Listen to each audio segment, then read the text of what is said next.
ठीक है। खाली वेव लिखा हो तो वेव को उर्दू में कहते हैं मौज, और अगर वेव्स लिखा हो तो मौजें, मौजा ही मौजा, ठीक है। तो समुंदर की जो हम वेव्स देखते हैं ना, समुंदर में देखते हैं यूँ करके जो मौजें बन रही होती है, वेव्स की ख़ास बात ये होती है सर, वेव्स ट्रैवल करती हैं दोस्तों। वेव्स क्या करती हैं? अगर वेव्स के अंदर ट्रैवलिंग नहीं है तो वो वेव ही नहीं है। क्या ख्याल है? ऐसे ही है। तो वेव के अंदर कुछ ना कुछ क्या होगी सर? ट्रैवलिंग होगी।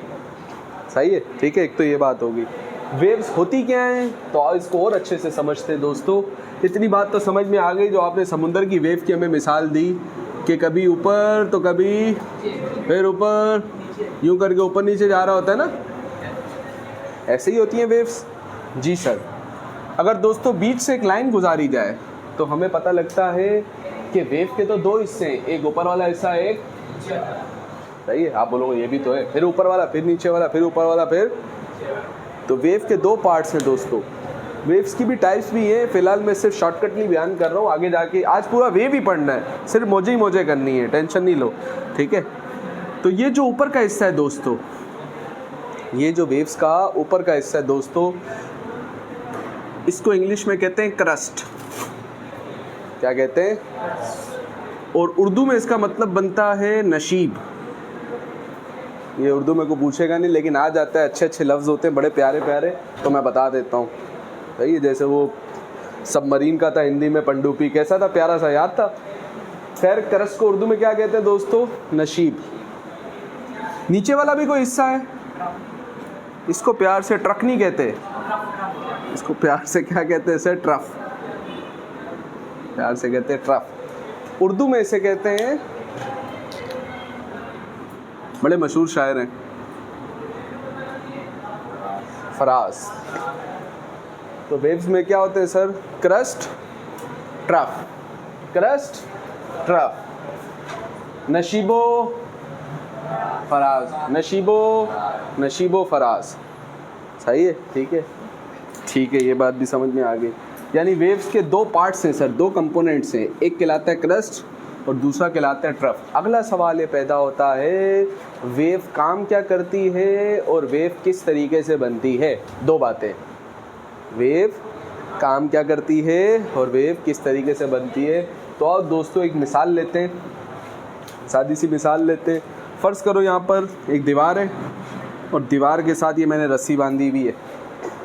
सही हो गया, ठीक है। ये रस्सी है ना, रस्सी का ये वाला कॉर्नर दोस्तों हमने फिक्स कर दिया है। ये वाला कोना हमने क्या कर दिया जी? फिक्स कर दिया है। मतलब ये कोना अपनी जगह चेंज करेगा नहीं। अलबत्ता ये जो कॉर्नर है हमारे पास, ये जो कोना है, अगर हम इस पे फोर्स लगाएं, क्या करें? फोर्स लगाएं। अब फोर्स कैसे लगाएंगे सर? यूं करके इस पे क्या लगाएं? ऊपर करें और फिर इसको कहाँ लेके आएँ? नीचे। यूं करेंगे ना। फॉर एग्जांपल एक रस्सी है, रस्सी को एक कोने दूसरे कोने से फिक्स कर दिया। ये मेरे हाथ में रस्सी है, फ़र्ज़ कर लो, सही है। और यूं करके मैं क्या करूं? रस्सी पे फोर्स लगाऊं तो हम देखेंगे कि इसके अंदर यूं करके क्या बनेंगी? वेव्स बनेंगी। क्या बनेंगी? तो इसीलिए हमने, सही है, रस्सी के एक एंड पे क्या लगाई? फोर्स लगाई। तो यूं करके क्या बनेंगी? वेव्स बनेंगी। सही है, ठीक है, ऐसा ही है जी सर, ऐसा ही है। अच्छा, ये जो ऊपर नीचे करने का अमल है, इसको प्यार से कहते हैं प्लकिंग। क्या कहते हैं सर? प्लकिंग। सही है। इस प्लकिंग के नतीजे में यूं करके क्या बनेंगी? वेव्स बनेंगी। इस प्लकिंग के नतीजे में यूं करके बनेंगी सर वेव्स। सही है, ठीक है। एक और बात जो टेक्निकल बात नोट करने की है सर, वेव प्रोड्यूस करवाने के लिए, अच्छा, हर चीज़ के अंदर अगर ये एक रस्सी है तो रस्सी के अंदर बहुत सारे क्या होंगे भाई? पार्टिकल्स होंगे। हमने पढ़ा है sir 9 chemistry chapter number 2 atomic structure के अंदर, हर चीज़ नन्हे नन्हे एटम से मिलके बनी है, ज़र्रात से मिलके बनी है, पार्टिकल से मिलके बनी है। तो अगर ये रस्सी है तो रस्सी के अंदर भी दोस्तों बहुत सारे छोटे छोटे क्या होंगे? पार्टिकल्स होंगे। जी सर, ये रस्सी के अंदर छोटे छोटे पार्टिकल्स हैं। सही है। ये जो रस्सी के अंदर छोटे छोटे पार्टिकल्स हैं, अगर हम इन पे इस रस्सी के मॉलिक्यूल के ऊपर, रस्सी के ऊपर फोर्स लगाएं तो ये पार्टिकल्स कभी ऊपर जा रहे, कभी नीचे, कभी ऊपर, कभी नीचे, ऊपर नीचे, ऊपर नीचे की motion is known as vibratory motion. यही ना आगे पीछे हो रहा है ना सर, कौन सी मोशन? इसका मतलब सर ये तो वेव है, और वेव के अंदर ये जो नन्हे नन्हे पार्टिकल्स हैं ये क्या कर रहे हैं? वाइब्रेट कर रहे हैं, कभी ऊपर जा रहे हैं तो कभी, यानी सर वेव मोशन के अंदर, वेव की मूवमेंट के अंदर पार्टिकल्स क्या करते हैं? वाइब्रेट करते हैं। क्या करते हैं? बड़ी टेक्निकल बातें होने लगी हैं सर। पार्टिकल्स क्या करते हैं सर? वाइब्रेट करते हैं, वाइब्रेटरी मोशन करते हैं। जी सर। और सर जब भी कोई बॉडी वाइब्रेटरी मोशन करती है तो इससे पहले आपने हमें बताया कि फॉर एग्जांपल अगर यूं करके वाइब्रेटरी मोशन हो रहा है तो बीच वाली पोजीशन कौन सी पोजीशन कहलाती है? मेन पोजीशन कहलाती है, मिड पोजीशन कहलाती है। और ये जो कोना है आखिरी जिससे ऊपर नहीं जाएगा, एक्सट्रीम, ये दूसरा कोना एक्सट्रीम। तो दोस्तों ये पार्टिकल ऊपर भी जा रहे हैं और ऊपर भी, और क्या इस जगह से ऊपर गए? इससे ऊपर गए? नहीं सर, ये है वो आखिरी इंतहा जिससे ऊपर ये गए। बताओ ये कौन सी पोजीशन? Extreme position.